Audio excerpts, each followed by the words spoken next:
The Remarkable People Podcast. Check it out.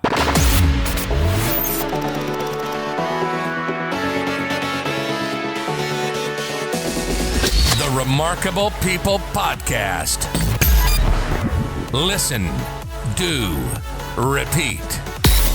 For life. Hello, friends. I'm David Pasqualone, and welcome to this week's episode of the Remarkable People Podcast. Today, this episode is going to get you on the road. Yeah, we have Jeff Morrill.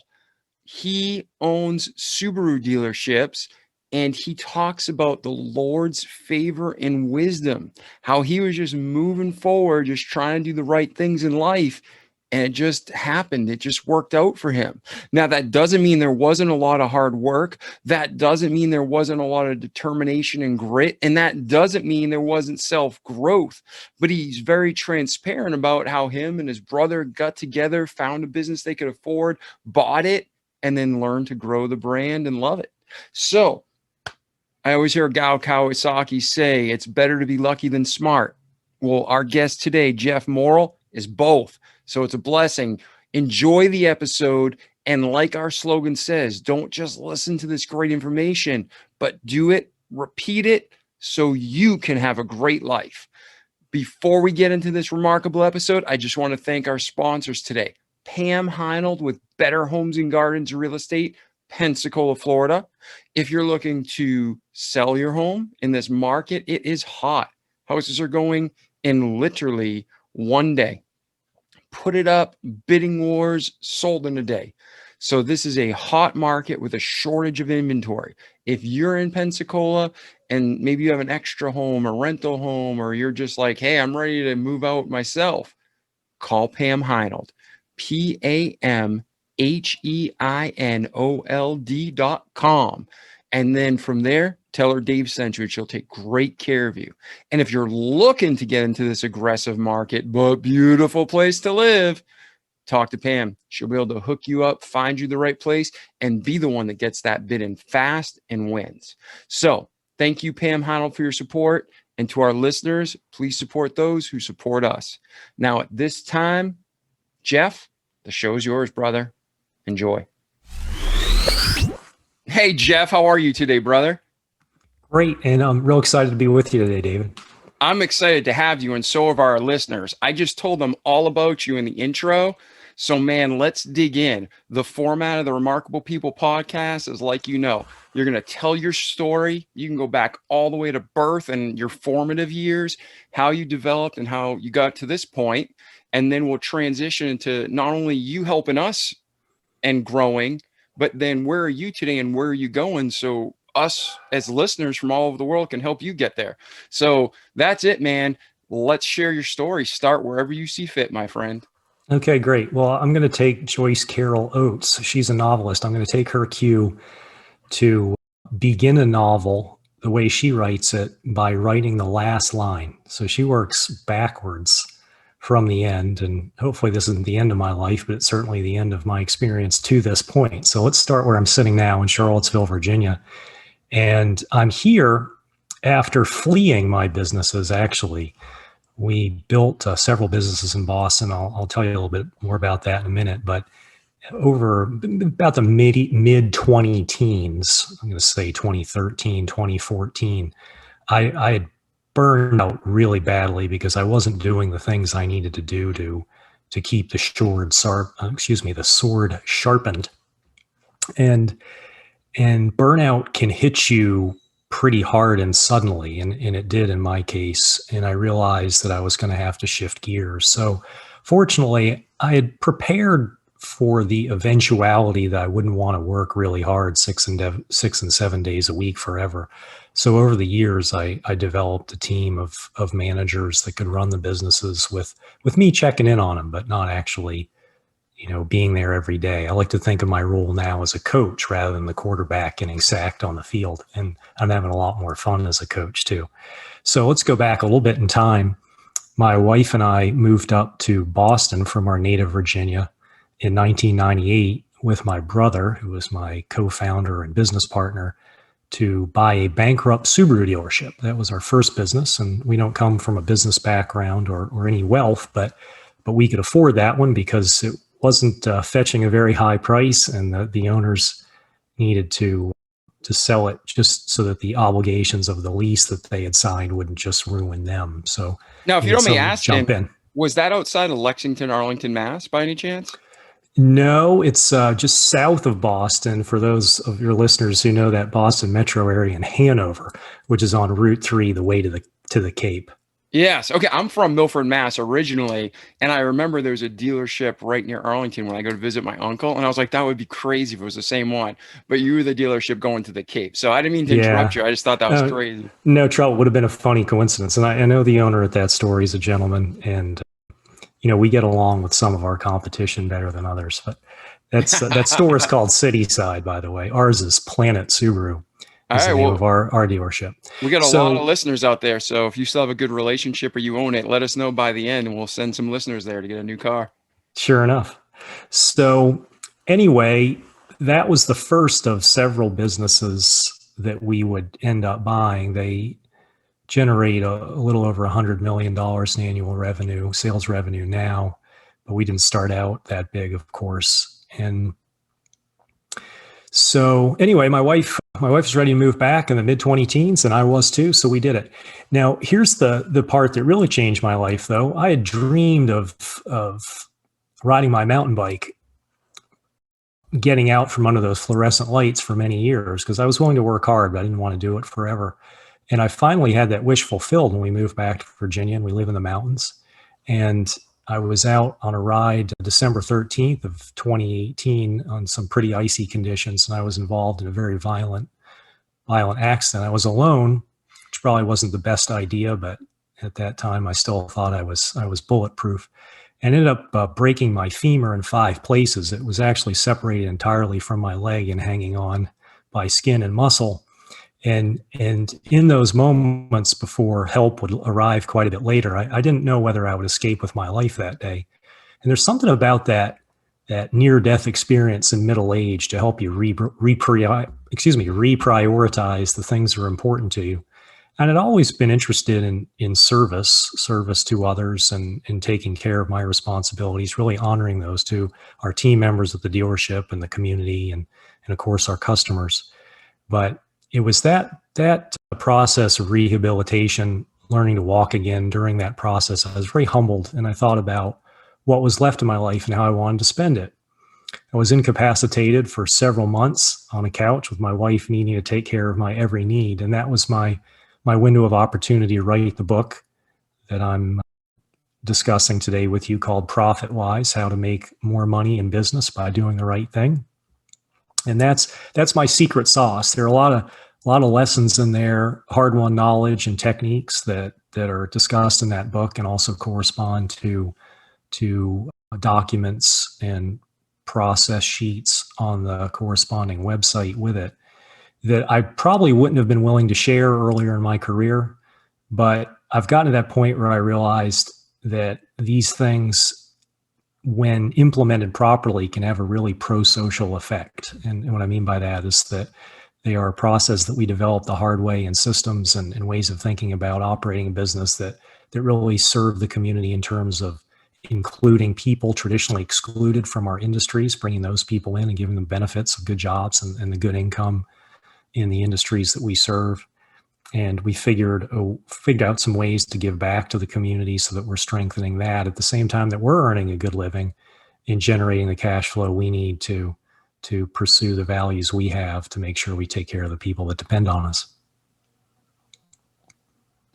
That's awesome. Now, what made the decision? Were you in the auto industry before you moved to Boston? Was your family industry, or is this sounds fun, let's do it? What brought you to that point in life?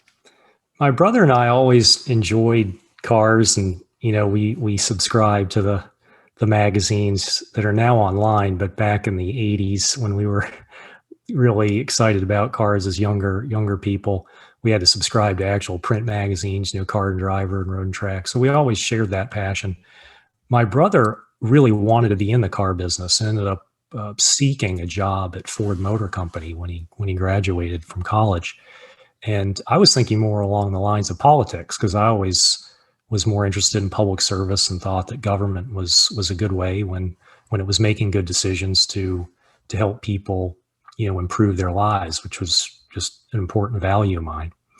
But when I graduated from college, it was in the middle of a recession. It was 1994, and I couldn't find a job. So I went to a politician that I had volunteered for in college. His name was Don Beyer. And he, just by coincidence, owned a Volvo dealership in Northern Virginia. So by accident, I ended up in the service department of a car dealership, greeting customers and learning that business from the ground up, even though I'd never intended to do it.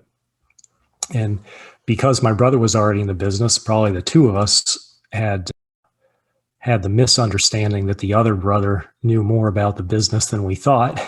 And that gave us the overconfidence to jump in and give it a shot. So the first few years were a little rough as we figured it out, but you can overcome a lot of adversity with enough passion and I'd like to think good character on our part too, that people recognize we were trying to do the right thing. So our customers saw that and wanted to make sure we succeeded, and the people that we interviewed and would ultimately take positions with us, I think they appreciated our approach too. One of the things that we opened the dealership with is a commitment to providing an experience that was different than the typical dealership. So we've always been focused on that, what we call the undealership approach, which is, giving people straight answers, not playing any of the games that have sullied the reputation of the car business. And I think there were a lot of people cheering us on and wanted to be a part of that. And over the years, they've helped us become a much larger business. And of course, we couldn't do it without their confidence and support. Now, what made you and your brother choose Subaru? Was it just an open franchise, or do you really believe in that brand? I'd love to tell you that we had owned them growing up or something, and they had gotten us out of hairy situations. I've since become an enormous fan of both the product and the company, and I've got a garage full of Subarus, obviously now. But back at the time, with the very limited resources that we had to buy the business we could afford. And back then, Subaru was not a big seller, not a very well-established brand in the United States. It is now the third best-selling brand in the 6 New England states, of course, where our market is. And it's really become, comparable to Honda or Toyota in terms of name recognition and the quality of the vehicles and the competitiveness of the features and all that. So we got a tailwind, buying a business that was representing a brand that was not particularly well-known or successful. And over the course of our time owning it, it became much more so. Yeah, I remember growing up in Boston as well. And during the early 90s, one of my good friends, he was actually my Sunday school teacher, Barry Conowitz, him and his wife did research, and they bought a Subaru Outback. And I never even heard of it. And I'm like, this is supposed to be a good car. And man, that thing was bulletproof. It was a great vehicle. He loved it. And he's been a lifelong Subaru customer. And all my friends who bought Subarus, they had the same story. It's like once you get in, I guess the quality is just off the chart and they just keep buying it. So God gave you fortune, right? Wisdom and favor there. Yeah, to be sure. And I like to point that out. I'm glad you gave me the opportunity to do it, that there's, I think, the conventional wisdom about financially successful people in the United States or even worldwide is that somehow it was their own good decisions and hard work that delivered all the success. And I would take some credit. We started with what I think were good values, and boy, did we work hard. But luck was at least as big a factor, maybe even bigger a factor, because I think about if we had ended up with a Mitsubishi dealership at that time or a Nissan dealership or a brand like that didn't enjoy the growth, that it would have very much delayed our ability to invest in the other businesses and grow our company. And the funny thing about growing a business, and you're probably familiar with this, is that when you start out, your cash flow just gets eaten up by all the expenses you have just trying to grow to to build your business for the next day, the next weeks, the next months. So even a business, take, in those early years, let's say the business was making $1 million a year, and you pay over 40% of that in taxes. So with the 600 left, we had to pay ourselves, and not a lot, and that would leave us a few $100,000 to pay down the debt and leave a rainy day fund and invest in the things that we wanted to invest in. So it was many years before we could really commit to expanding the business, because we were just trying to reinforce our very tenuous toehold in business at all, because we were so leveraged. Yeah, and expound on that a little, Jeff, because that's a misconception that the masses have. They think, oh, you own a business, you're set. They don't see the years of building that business and sacrificing. They just see the success today. So for those listening who are thinking about getting into business, or maybe they are in business right now, what are some steps that you said, man, I wish somebody told me back then what I know today to get that thing, get that started and moving profitably right away? Well, let me just mention there were a few chapters that the publisher couldn't fit into the book. And so we decided that we'd include them on my website, jeffmorrill.com. And those chapters, there are 3 of them, they all deal with starting a business. So even if someone can't afford the book, and I certainly remember a time in my life where I couldn't afford to buy all the books that I wanted to buy, then people can take advantage of those chapters and a lot of the other resources at the website. And in those chapters, I describe the difficulty of getting going and some of those misconceptions about what it's like to be an entrepreneur. And I wouldn't trade it. It worked out really well for me. It's something I needed to do because my particular personality, I'm very happy to be a servant leader. I'm very happy to support the people on our team. But at the end of the day, for me to be really happy, I need to be able to make the final decision.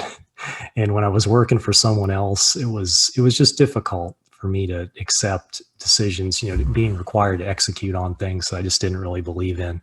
So it was really necessary for me. But anyway, to make a long story short, I think the key for entrepreneurs is to have realistic expectations about what they're getting themselves into.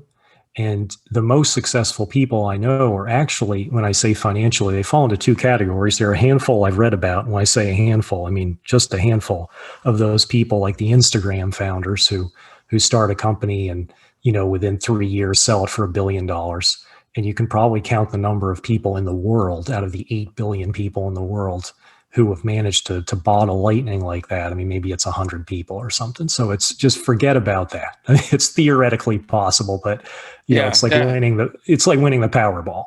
So the rest of us are trying to make slow bucks. And I think the mistake would be to think that you're going to start Instagram because it's again, theoretically possible. It's very unlikely. I think most businesses, and ours is no exception, you jump in, maybe you do it gently as a side hustle kind of thing. Or in the case like my brother and I did, you just go in with both feet, and cross your fingers and hope you swim to the top of the water before you drown. And it worked out for us. But the key is just understanding that it takes a long time and not feeling bad if it doesn't happen right away. We had the experience, I call it the lonely middle, and I describe it in the book, where right after the thrill of the startup is gone, this is 2 or 3 years in, and you're still working 6 days a week, 7 days a week, and you can have really bad days where you question whether you should even be in it. And I don't subscribe to that advice that you should never give up. I think there are times when that applies. And for us, it was certainly the case. I'm glad we didn't give up. But there are times when you probably should. And we kept going because we knew we could see that we were building some momentum. Even though it didn't feel like it, we were cash flow positive. We were profitable. We saw that our marketing approach, that people responded to it. We saw that customers appreciated that alternative to the typical dealership experience. Like that, there was the aroma of success, even though we weren't experiencing it very intensely. And that carried us through. But I think it's important to understand that to make the decision to jump into a business, there are a lot of benefits, and the potential rewards can be very large.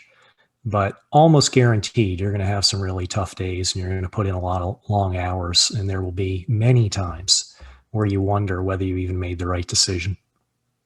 Yes, and I think statistically, industry it varies, but consistently, all the numbers I've seen for the average overnight success, you're looking at 7 to 9 years. So when people say, "Oh, that person's an overnight success," they really busted their, behinds for 7 to 9 years so they could have that privilege. Sure enough, and I think there's a compounding effect too. That was about the time frame for us. It was about 10 years before we were really well established, before we weren't, constantly dealing with turnover. To get that really solid core of your management team established, and just the working through all your process issues and getting your name out into the community so that you didn't have to spend as much advertising. The repeat and referral business was sustaining you instead of having to go out and, entice people driving by on the street to walk in the door or drive into your parking lot. So that was about the time frame. And the compounding effect that I'm describing, it was really the later years that we've built up most of our net worth. Because like I said early on, after you pay the taxes on your revenue, on your net profit, there's just not a lot left there after you pay off your debt. And we got in a business, there was just a lot of debt. And I think a lot of businesses are like that. If you're in a landscaping business, you have trucks, you have mowers. If you're in a site contracting construction business, you can spend $300,000 on a piece of equipment. It just takes a long time to pay that off. And of course, once it's a revenue machine, but it might take you 10 years to pay it off. And then to buy additional businesses, obviously you have to be really well established. So that's I think one of those things that isn't as widely discussed as probably should be when people think about starting businesses. And building a team, you've mentioned that several times. And I mean, that's the core, that's the key, your foundation, your beliefs, your mission, your vision.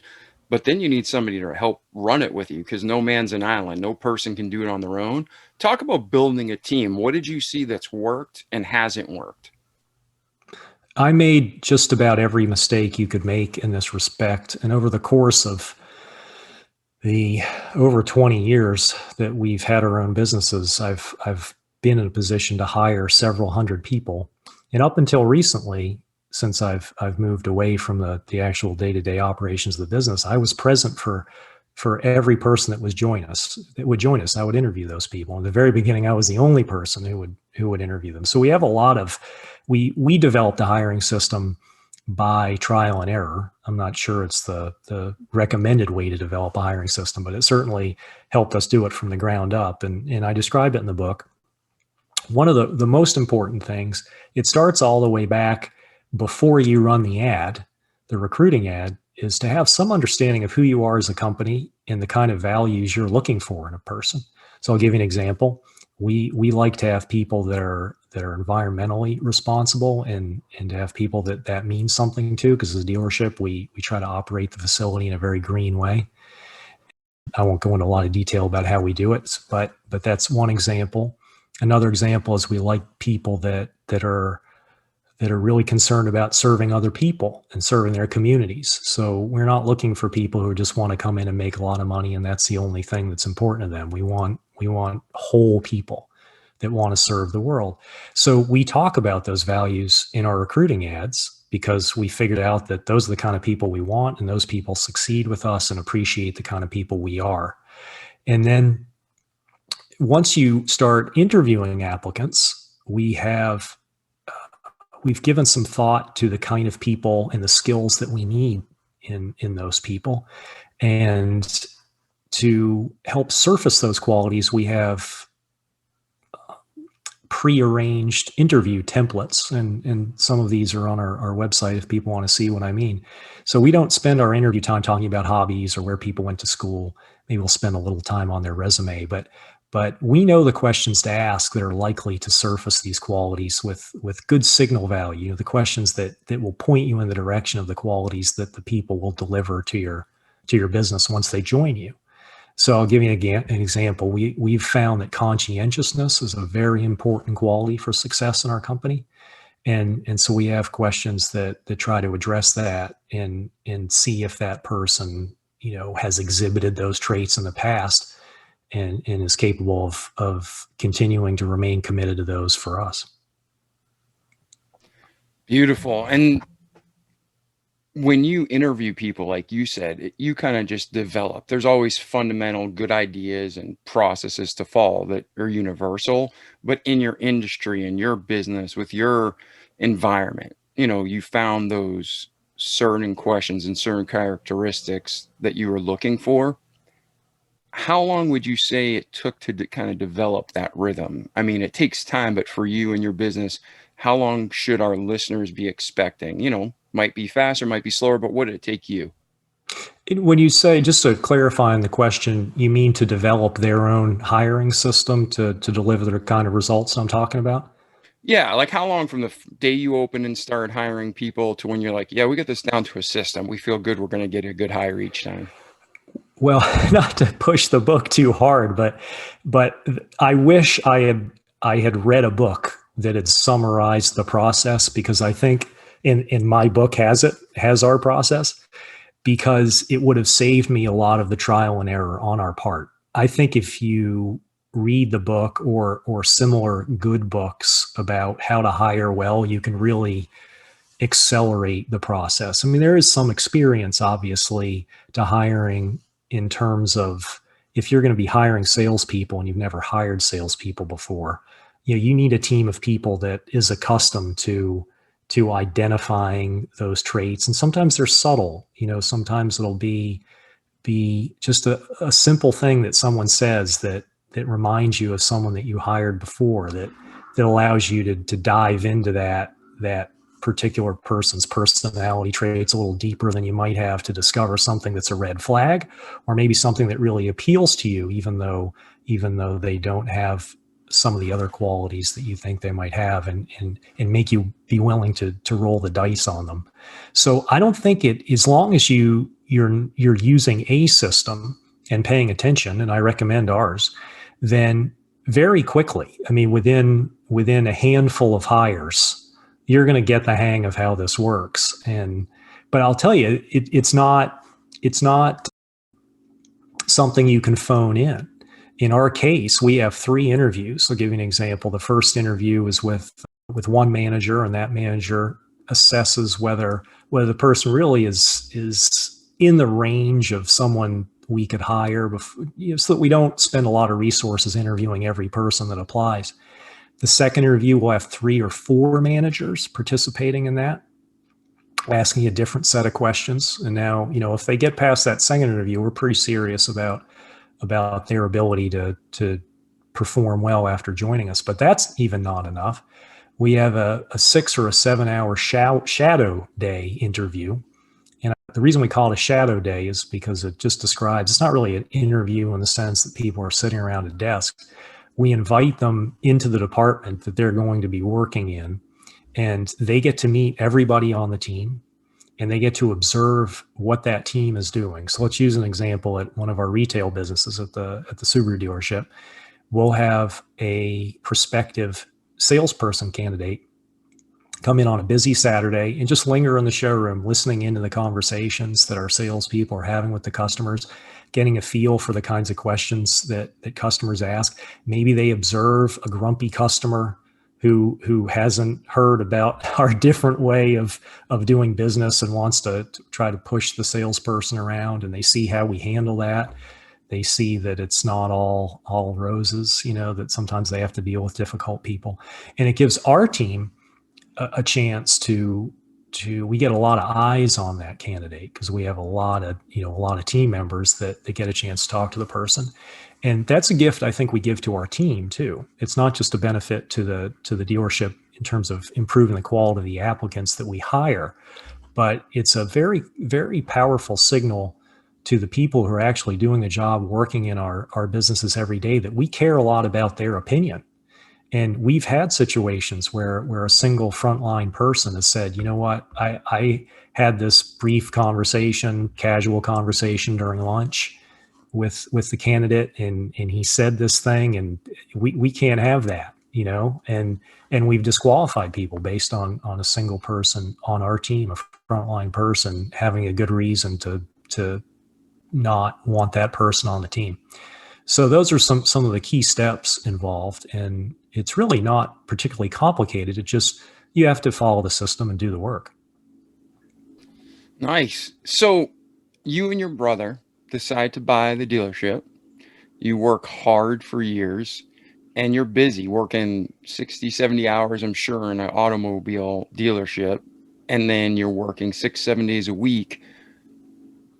Family, you mentioned your wife. How do you even find time, and how did you balance not just growing a business, but starting a family and making that work? Yeah, we made a lot of mistakes there, I guess, but we didn't have kids, so that simplified it a little bit for me, although my brother, and he adopted 2 boys. So he had some kids that he had to worry about. But I think my wife and I, the way we worked it out is that we looked at life as seasons, and we knew there would be a time that we would need to plant. And she was willing to accept that she was going to need to support me during that time, and that I would not be as available to support her professionally because I was just going to be so busy, and even personally, for a time, not forever. And that's the arrangement we made. We actually, when we moved up to Boston to buy the business, we had an agreement that we would move back in 9 years if she wanted to move back. It was a deal. And if she had said at 9 years, hey, you had your 9 years, it's time to go back, I would have said, okay, I'm going to honor that commitment. And it turns out that she lasted, we made it almost 20, before she pushed that button. And by the time she pushed that button, I was pushing it as hard as she was. So there was no issue at all with that. But I think if entrepreneurs go into business understanding that there will be a period of time where they won't be the best dad or mom or the best husband or wife, and that's okay for a period of time, but there's a negotiated agreement in advance that that's not a permanent condition, I think that can be a really important way to get through it. And that's how we did it.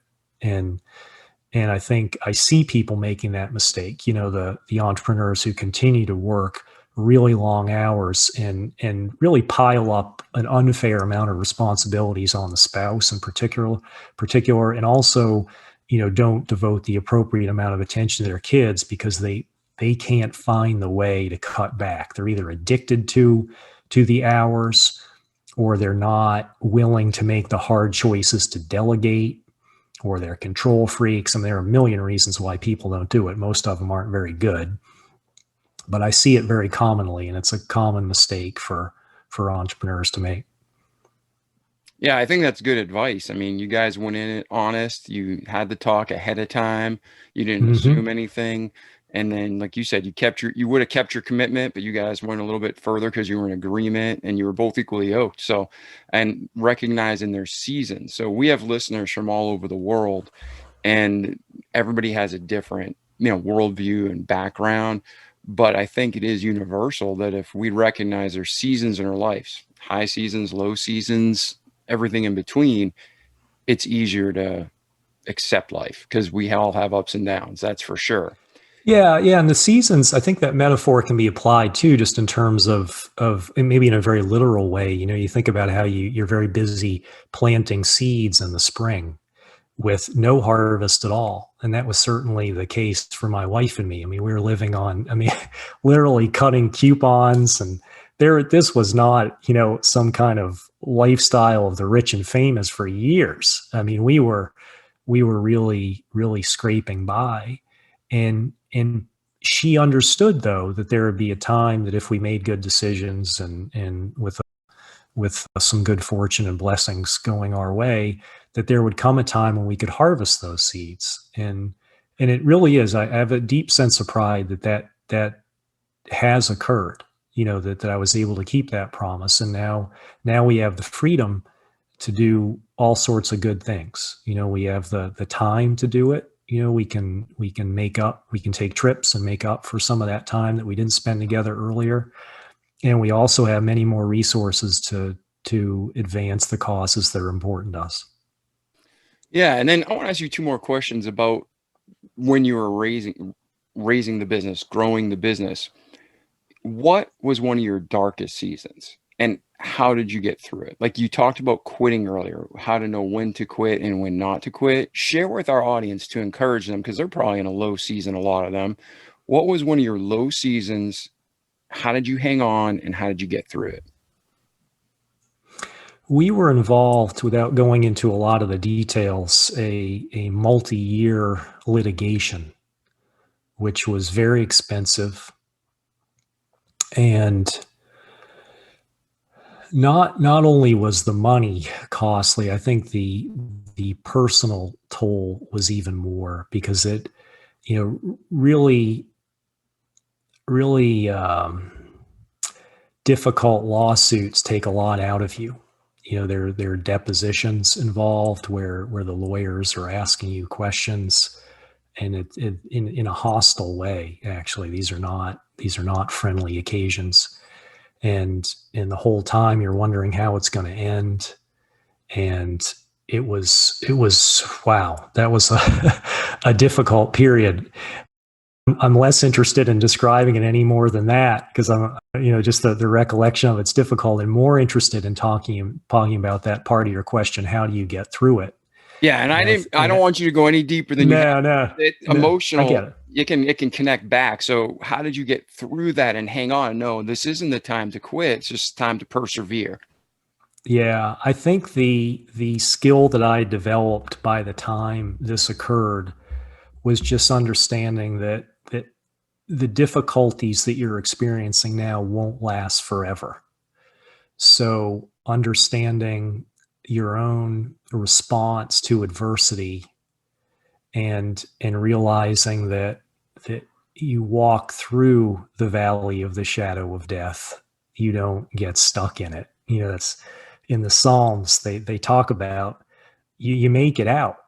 You just don't feel like that at the time, but that's coming for you if you can just put one foot in front of the other. So I tend to shorten my focus during that time. I was less future oriented. I would just, what do I have to do to, we'd go do depositions all day, or we'd have to appear in court. And I was like, I don't have to solve the problems tomorrow or really do anything other than just get through this day and try to honor the responsibilities I have to the people depending on this business to earn their livings and put their children through college, put food on the table. How do I take care of them? And I think that the significance of the responsibility I had to other people strengthened me because I knew that it wasn't just about me. I couldn't quit because there were too many other people that would suffer. And that's a big motivator for me in my life. I mean, my prime directive, if you will, to use the Star Trek term, my central animating principle in my life is to make sure I live up to the trust and that other people have put in me. And that's a very powerful motivator because if you really believe that, and in my case, I do, that I don't want to cause problems for other people. And particularly when it comes to them losing their income. Yeah. And that's, again, thank you for that solid, transparent honesty and advice, because I think you're spot on there. But to bring you back to a better place now emotionally, what was one of the high seasons? Because sometimes business people don't realize that businesses go out of business more for being too busy and losing quality than they do for not having business. And kind of like addiction, people think, well, like, if you're a drug addict, I do drugs when I'm low. No, sometimes you do drugs when you're on a high. So you had a low season. What's a real high season that you almost got yourself in trouble by being too high? And then how did you balance yourself back out? Yeah, one of the dangers, I think, of making decisions under duress when you're feeling really low or that when you're experiencing a manic high is that you're not evaluating risk properly. When you're low, all you see is risk. When you're high, you don't see the dangers that are to you. I can't say, you might have figured it out by now listening to me for these last minutes. I don't experience really high highs and really low lows. I mean, by personality, I'm just really mellow and calm. I mean, there's an intensity about me, of course, because I work very hard and I'm very driven and motivated, but I don't express that, and I don't really feel it that way. I mean, I'll get down, and there are days that are more fun than others, but I can't say that the business mistakes that I've made were made as a result of overconfidence or feeling a particular high. I think, my business partner, my brother, he tends to experience even lower lows but much higher highs. And I guess the trick has been that we've been able to complement each other. There are times where he's been much more excited about a business deal, and I'm like, no, I mean, yeah, so we're doing well this year, but I've lived through 2 recessions, really bad recessions. I don't want to take on the debt, or whatever. So we've ended up passing on things, and vice versa. He's pushed me to do things, to take on projects and new businesses that have ended up doing really well, that I just wasn't that excited about, but he was. So there really is something, partnerships have a lot of potential risks, but that's one of the benefits of it, is that if you have someone that's matched well to your personality in terms of complementing you and balancing off the things that you aren't as good at or whatever, I think that can be really helpful. Awesome, man. So we went through kind of like the motivation for why you bought the dealership, starting out, you and your brother growing it. Now, praise the Lord, you're in Boston 20 years. You decide to move back home. Did we miss anything in the story that we need to cover? Or do you want to bring us from that point forward where you're at?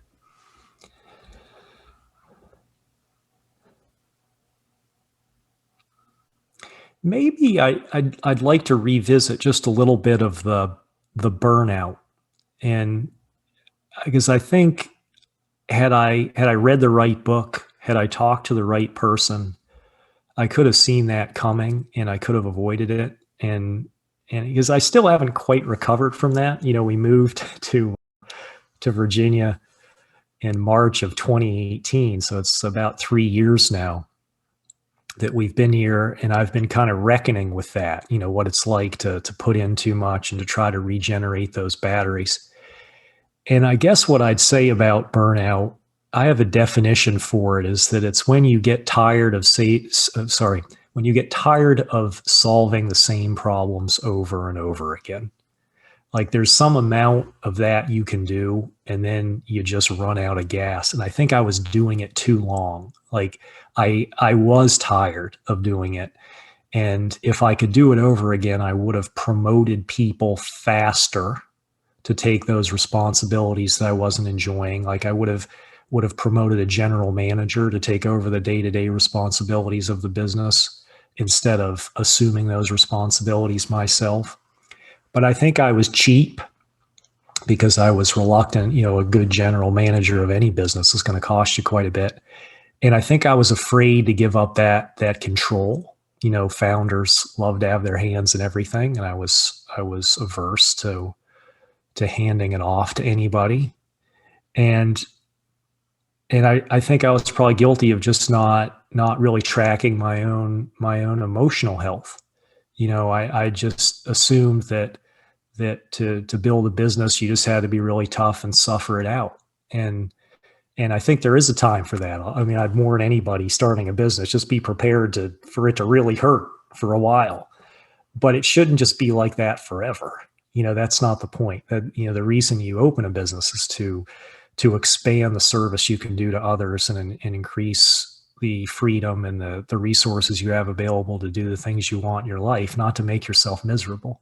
So I think those would all be things that I would encourage your listeners who are already in business to be thinking about. Excellent advice. So now, where are you today, Jeff, and where are you heading? So I'm in a curious time in my life that I've, I have, I'm 49, so I'm too young to retire, but I haven't figured out what it is that really gets me excited next. So the book has been a wonderful connector. I would say it's a bridge between that life I was living in business, and the book now is my chance to really reflect on the things that I learned. And I've devoted a lot of time to concentrating what I've learned into something that's very usable for people. And I'm very proud of that. But it's a bridge to something else. I'm not going to write another book. I don't, as much as I enjoy being an author, this isn't the thing that's going to sustain me into the next chapter of my life. And so where I am now is trying to figure out what the next chapter is. Awesome. Well, is there anything that we can do as listeners? You've just shared with us so much insight and wisdom. Anything we can do to help you get clarity or in your next step? Well, one thing I would like your listeners to do is if I've said anything that resonates with them or it's stimulated questions or comments, I love hearing from readers and from podcast listeners, and they can reach me at jeffmorrill.com. And I respond every email, and I'm always interested to hear people's perspectives. And I would hope that people, like I said before, even if they can't buy the book because of financial circumstances, that they'd avail themselves of the resources at the website, that they might take that inspiration and use the tools that are there to do what I'm asking everyone to do in their businesses, which is try to find a way to help your team, your community, and your customers win a little bit more than they're winning now. And at the same time, that will help them with their bottom lines too. Amen. Now, we have this as a podcast, it's a video cast, and then we also do a transcription. But for our listeners who want to get a hold of you, Jeff, go ahead and spell your name because you got a super cool last name. But what's the best way for them to contact you? And let's spell it out so they make sure they get it right if they're just listening. Sure, thank you. So it's www.jeff, Jeff, Morrill, MORRILL.com. And if they forget that, if you Google Profit Wise book, it'll pull up the same website. Awesome. And like always, to our listeners, we're going to have all this information in the show notes. So you can just click and go. But definitely check out Jeff's book and what he's doing. And Jeff, is there anything else? Any final thoughts, words of encouragement, any epiphanies that you have before we wrap up this episode? Yes, one last thing. My father, who's a school teacher, retired now, used to talk with us as kids about making sure there was love in the model. And if you knew my dad, you'd understand it's kind of a curious term, but he had a lot of nice ways of phrasing things. And what he meant by that is that he thought human institutions should exist for the benefit of improving conditions for people in the world, because otherwise, what's the point? And he saw schools like that in his particular context. He wanted to make sure that the policies, that the curriculum that the school followed, all these things were focused on developing people.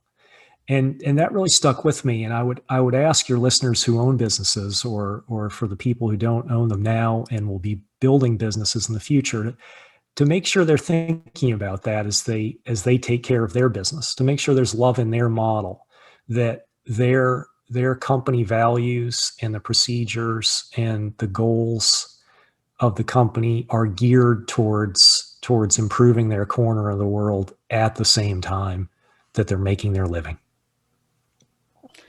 That is great advice, because at the end of the day, if we're trillionaires and we're surrounded with no one but no love, but we have a bunch of money, what's it worth, right?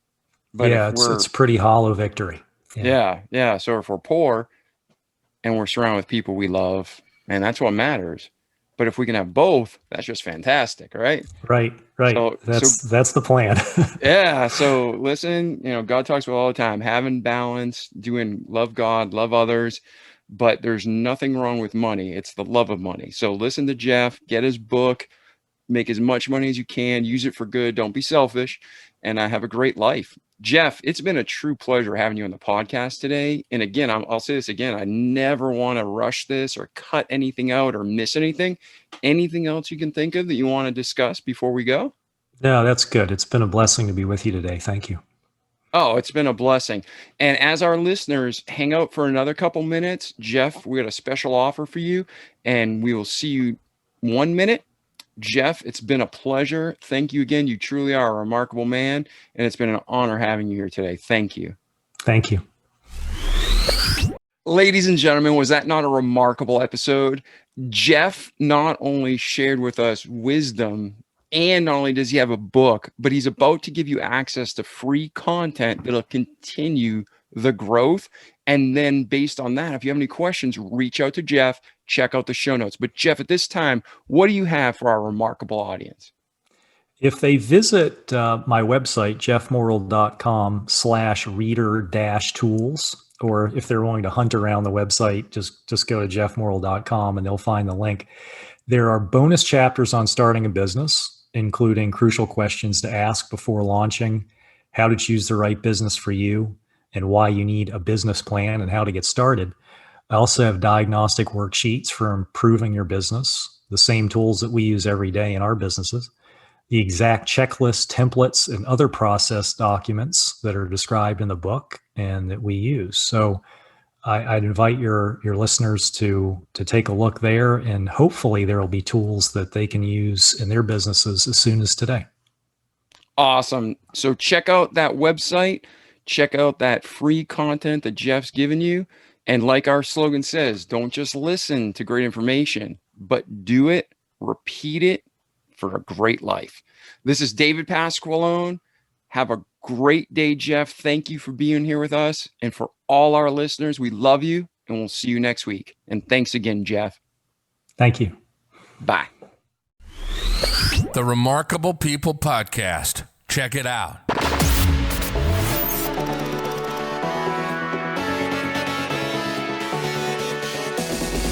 The Remarkable People Podcast. Listen, do, repeat. For life.